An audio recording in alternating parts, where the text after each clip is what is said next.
When I first bought the land out on the edge of the small town, I thought it would be a peaceful retreat, a place where my wife and I could escape the noise of the city and where my kids could run free without worrying about traffic, nosy neighbors, or anyone trying to tell us what to do.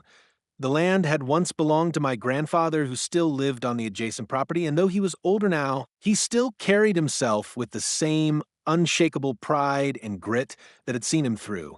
Decades of working the soil, raising livestock, and fending off anyone who dared to challenge his independence. You see, Grandpa had never been a man who tolerated interference, and while he was polite and respectful when people minded their own business, he had no patience for authority figures who thought they could impose their will on him or his family, and that stubborn streak ran just as strong in me. That's why when the local HOA started sniffing around, hinting that my land was within their jurisdiction, I knew trouble was brewing because the property had never been part of their neighborhood association, and it was clearly marked outside their boundary lines, but somehow they had convinced themselves, or tried to convince me, that my ownership meant I was automatically subject to their rules, fees, and ridiculous standards that dictated everything from what color your mailbox had to be, to how often you cut your grass, to whether or not you could hang laundry outside. And I wasn't about to let some clipboard warriors decide how I was going to live on land that had been in my family for generations. The first few letters they sent were laughable, just thinly veiled threats dressed up in legal sounding language, but I ignored them because ignoring nonsense is usually the fastest way to make it disappear. Only this time it didn't disappear. These people escalated, sending more letters, then notices stamped with final warning, and when those failed, they crossed a line I never thought they'd cross. They dispatched a group of so-called patrol officers from their HOA security committee to come and survey my land. It was a Saturday morning. When it happened, the sun barely over the treeline, and I was sipping coffee on the porch with Grandpa, who came by most mornings to talk about everything from crop rotations to old hunting stories, when we saw a pair of SUVs creeping up the dirt road, shiny black vehicles with the HOA's ridiculous emblem, stenciled on the doors like they thought they were some kind of government agency, and out of those SUVs stepped four men in polo shirts and khaki pants, each of them carrying clipboards and measuring tools, one even lugging a camera with a long lens as if they were about to photograph evidence of a crime. At first, I thought maybe they'd stop at the edge of the road, realize they had no business here, and turn around, but no. They marched right past my property line markers and into the field. Like they owned the place, heads bent together in conversation, pointing at trees, muttering about easements and property lines, while one of them scribbled notes and another stuck little orange survey flags into the ground as if they were carving up a territory that belonged to them. I could feel my blood pressure rising, but before I could even set my coffee down and storm out there, Grandpa was already on his feet, his face hard as granite, the old fire in his eyes lit up like I hadn't seen in years, and without a word, he disappeared into his truck parked beside the porch, opened the gun rack, and pulled out his trusty hunting rifle, the same one he'd carried since I was a kid. When he emerged, the rifle was cradled in his arms like an extension of himself. And in that moment, I realized those HOA patrol guys had no idea what kind of hornet's nest they'd just kicked, because my grandfather didn't play games when it came to protecting family land. "Stay here, boy," he told me, in that gravelly voice that brooked no argument. But of course I followed anyway, not willing to let him go alone, and together we strode across the grass toward the trespassers, who finally noticed us when we were about 50 yards away. One of them, a tall guy with a clipboard, had the nerve to wave and call out, "Good morning, sir. We're just conducting a standard property survey on behalf of the Homeowners Association." But his words died in his throat when Grandpa stopped, planted his boots firm in the dirt, and racked the rifle with a sharp, unmistakable click that carried across the quiet morning like a thunderclap. "You're trespassing," Grandpa barked, his voice carrying the weight of decades of command. "And I suggest you turn around right now before you find yourselves on the wrong end of this barrel." The men froze, their smiles faltering, the confidence draining from their faces as they glanced nervously at each other, clearly unprepared for resistance, and for a long moment the only sound was the wind rustling the grass, until finally one of them stammered, "We were told this land falls under HOA jurisdiction," to which Grandpa cut him off with a sharp shake of his head. "You were told wrong." This land's been in my family since before your association even existed, and I'll be damned if I let some clipboard cowboys tell me otherwise. The tallest guy tried to recover his composure, mumbling something about legal notices, but Grandpa raised the rifle slightly, not aiming it yet, just reminding them of the stakes, and said in a low, dangerous growl, "You've got 10 seconds to clear off my grandson's land." 10 seconds. The silence that followed my grandfather's warning was heavy enough to choke on, and though the so-called HOA patrols stood frozen, their bravado melting away under the weight of his words, I could tell they were calculating whether to stand their ground or retreat, their eyes darting between the rifle in his weather hands and the open road behind them. Finally, the tallest one, the clipboard leader, raised both palms as if to calm things down and said, "Now, sir, let's not escalate this. We're only here under orders from the board to confirm property lines, nothing more," but the quiver in his voice betrayed him, and Grandpa wasn't buying it for a second because he'd been around long enough to know when a man was trying to worm his way out of trouble with half-truths. "Orders from the board don't mean squat on this land," Grandpa snapped, his voice like the crack of a whip. "You're trespassing, plain and simple, and if you think some piece of paper gives you the right to plant flags in my grandson's field, you're dead wrong." And with that, he stepped forward, lowering the rifle just enough to point it toward the ground between their feet, making his point crystal clear, without breaking the law. Though the tension was sharp enough to slice through steel, I could feel the adrenaline surging in my veins, my fists clenching at my sides, as every instinct in me screamed to defend what was ours, but I also knew that Grandpa had it under control because the way those men looked at him, you'd think they had just stumbled across a grizzly bear while out on a picnic. One of the younger ones, probably new to this ridiculous HOA patrol nonsense, muttered something about calling the police, and the words set Grandpa off like a match to dry brush because he straightened up, squared his shoulders, and roared, "Go on then, call M. You think I'm scared of the law? I know my rights better than you fools ever will, and I'd love nothing more than to explain to the sheriff why I ran a pack of trespassers off my land." The bravado drained from their faces completely then, and though two of them started to shuffle backward toward their SUVs, the leader stubbornly stayed put, trying to salvage what little pride he had left. "We're only doing our job," he insisted weakly. "The association believes this land is improperly exempt from community oversight, and—" But he didn't get to finish because Grandpa cut him off with a curt gesture of the rifle, pointing down the slope of the field toward the road, his voice dropping low, dangerous, final, "Leave now." That was all it took, the last bit of bluff crumbling as the men scrambled toward their vehicles, gathering their flags and clipboards in a panic, muttering excuses under their breath as if they could somehow justify what they'd done. And within moments, the SUVs were roaring back down the dirt road, leaving behind nothing but tired tracks and a few scraps of paper fluttering in the breeze. I let out a breath I hadn't realized I'd been holding, my chest heaving with a mix of anger and relief, and turned to Grandpa, who simply shouldered the rifle again and muttered, "Fools don't learn unless you teach 'em," before walking back toward the porch like nothing had happened. I followed in stunned silence, still replaying the confrontation in my head, wondering how far those men would have gone if he hadn't stood his ground, and by the time we sat back down with our coffee, my mind was racing with questions about what the HOA would do next, because men like that didn't just give up. They regrouped, plotted, and came back harder, and though I had no doubt Grandpa could handle himself, I couldn't shake the feeling that this was only the beginning of a bigger storm. Sure enough, 2 days later, an official-looking letter arrived in my mailbox, stamped with the HOA's seal and written in condescending legal jargon, declaring that my property was under review for noncompliance and warning of escalating penalties if I failed to cooperate with mandated surveys and inspections, as if they thought their silly fines and threats meant anything out here, where my land stood firmly outside their jurisdiction.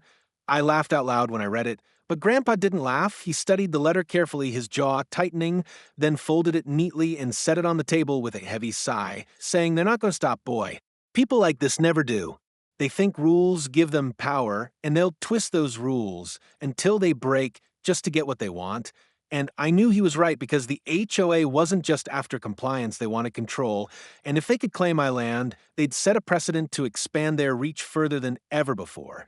That night, as the sun dipped below the tree and the crickets began their steady chorus, Grandpa and I sat on the porch again, this time in silence, both of us lost in our thoughts, until finally he spoke, his voice softer now, tinged with both wisdom and warning. When they come back, and they will, you'll need to decide if you're ready to fight, not just for the land, but for the principle of it, because once you give an inch to people like this, they'll take the whole mile.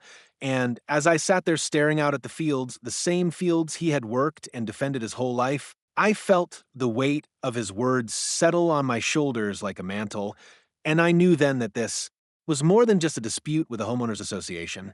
This was a test of whether I was worthy to carry forward the legacy of independence and grit that my grandfather had lived by, a legacy that refused to bow to bullies, no matter how polished their clipboards or how official their paperwork looked. The letter had been just the opening shot in what quickly turned into a full-on campaign by the HOA, because within a week of that confrontation, I noticed unfamiliar cars slowly cruising down the dirt road, drivers craning their necks as if scoping out the property. And then came the phone calls, blocked numbers leaving voicemails that alternated between reminders of supposed obligations and thinly veiled threats about liens, fines, and legal actions. I ignored most of it but Grandpa ever. The strategist kept a careful log of everything, dates, times, what was said, even descriptions of the cars we saw lurking near the fence line, and he'd chuckle darkly every time, muttering, "Paper trail, boy, always keep a paper trail, because if they try anything in court, we'll bury them with their own nonsense." Sure enough, one Wednesday morning, just as the sun was burning the mist off the pasture, we saw two sheriff's cruisers coming down the road, dust clouds billowing behind them, and though my stomach tightened, Grandpa didn't flinch. He simply stood, adjusted his hat, and said, "Showtime." The deputies got out slow, one of them holding a stack of papers, the other standing back with a cautious look, and the first one cleared his throat before saying, "We've had complaints filed by the Willow Creek HOA regarding unauthorized use of land under their jurisdiction. They're claiming you've refused inspection and obstructed their survey team." And I could hear the rehearsed tone in his voice, like he didn't quite believe what he was saying, but was required to deliver the script anyway. Grandpa reached for the paper, scanned it with sharp eyes, then snorted and handed it back. "This here is a civil claim, not a criminal one, and it doesn't give you or anyone else authority to step foot on this land without a court order," he said firmly, "and as far as I know, the HOA's boundaries stop a good half-mile east of here. So unless the sheriff's department is in the business of enforcing neighborhood gossip now, I suggest you let those board members know they're barking up the wrong tree." The younger deputy shifted uncomfortably, clearly aware Grandpa was right, while the older one sighed, rubbed the back of his neck, and finally admitted, "Look, we don't want any trouble, sir. We were just asked to deliver the complaint and let you know the HOA intends to pursue this in court," to which Grandpa smiled grimly and replied, "Then let 'em. They'll regret wasting their lawyer's time, and they'll regret even more if they try sending their little patrols back here," tapping the rifle leaning against the porch rail as he said it, not in a threat against the deputies, but as a reminder of the reality out here in the country. The deputies exchanged a glance, then handed over the paperwork and left without incident, leaving me both relieved and unsettled, because while Grandpa had once again stood tall, it was clear the HOA wasn't done. They were digging in for a fight, and now the legal machinery was grinding to life. Over the next few weeks, letters from lawyers started arriving, filled with dense legal jargon about expansion of jurisdiction, community benefit assessments, and retroactive compliance, all of which boiled down to one thing: they were trying to rope me in through intimidation and technicalities, and though I was tempted to ignore it all, Grandpa insisted we get our own lawyer, not because they've got a case, he explained, but because bullies back off quicker when you've got teeth of your own. And so we hired an old friend of his, a retired county attorney who still knew his way around a courtroom, and when he looked over the documents, he laughed so hard he nearly spilled his coffee. "They don't have a leg to stand on," he assured us. "Their jurisdiction map doesn't even touch your parcel, and even if it did, your deed and title predate the HOA by decades. If they try to push this, it'll blow up in their faces." That reassurance helped, but it didn't stop the harassment because the HOA doubled down, sending their patrols again, this time with cameras rolling as if they were building a case. And once again, Grandpa met them at the property line, rifle slung across his chest, his voice carrying across the field as he barked. Turn those cameras around before I introduce you to country hospitality, which sent them scurrying back to their SUVs like frightened rabbits. Word spread. Fast after that, the small town grapevine lighting up with tales of Old Man Dalton chasing off HOA enforcers with a gun, and soon neighbors were showing up at our gate, some just curious, others offering quiet support, because as it turned out, I wasn't the only one they'd been hassling. Retired couple down the road admitted the HOA had tried to fine them for keeping chickens, even though they weren't part of the subdivision either, and another man said they'd threatened to sue him over the color of his barn roof. It dawned on me then that this wasn't just about my land, it was about power, greed, and an HOA board that had gotten drunk on authority, stretching their reach into places they didn't belong. Grandpa, of course, already knew it, and one evening as we sat on the porch watching the sunset paint the sky in streaks of red and gold, he leaned over and said, "You see what's happening here? They thought they could pick you off easy, one little landowner against their whole board, but what they didn't count on is me, and they sure as hell didn't count on this community remembering how to stand up together." Sure enough, by the following week, we weren't the only ones confronting the patrols. Neighbors began gathering when the SUVs showed up, standing shoulder to shoulder on their own property lines, some with phones recording, others simply standing tall, and suddenly the HOA. Bullies weren't facing one family, they were facing a united front of half the countryside. But like any cornered animal, the board wasn't backing down. Instead, they scheduled a formal hearing at the town hall, sending invitations to everyone in the supposed extended jurisdiction, which included dozens of us who had never signed up for their rules, and it was clear what their game was. They wanted to strong-arm us into submission, use fear and bureaucracy to expand their empire, and make examples out of anyone who resisted. As the date approached, I could feel the tension tightening like a coiled spring, and though I was ready to fight, it was Grandpa who carried the calm certainty of a man who had stared down worse and won. And he told me plainly that meeting will decide whether this stays a nuisance or becomes a war. So you better be ready to speak your piece, because I'll be there with you, and I'll make damn sure they understand we're not giving up 1 inch of Dalton land. The night of the town hall meeting felt like the build-up to a storm, the kind of heavy, restless energy that makes your skin prickle before thunder splits the sky.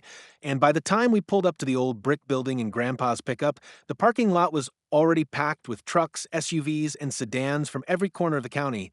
People were milling around in small groups, some clutching copies of the HOA's notices, others just curious to see what kind of spectacle was about to unfold. And when Grandpa swung open the door and stepped out, rifle slung across his back, not because he planned to use it, but because he refused to leave it behind, you could feel the mood shift as heads turned, nods of respect passed through the crowd, and whispers of Old Man Dalton rippled like sparks through dry grass. Inside, the town hall was stifling, the folding chairs filled to capacity, with the HOA board seated smugly at a long table on the stage, clipboards and binders stacked like weapons in front of them. Their president, a slick, silver-haired man in a tailored suit who looked more like a banker than a neighbor, tapping the microphone until the murmurs died down. This hearing, he began in a pompous drawl, is to address the continued refusal of certain property owners to comply with community standards and oversight, which threatens not only the value of our homes but the integrity of our neighborhood. And as he droned on about bylaws, precedents, and collective responsibility, I scanned the room, catching the eyes of folks who had been harassed just like me, their jaws set, their eyes flashing with frustration, and I knew this was bigger than one man's land. It was about standing up to bullies who thought paperwork gave them the right to own us.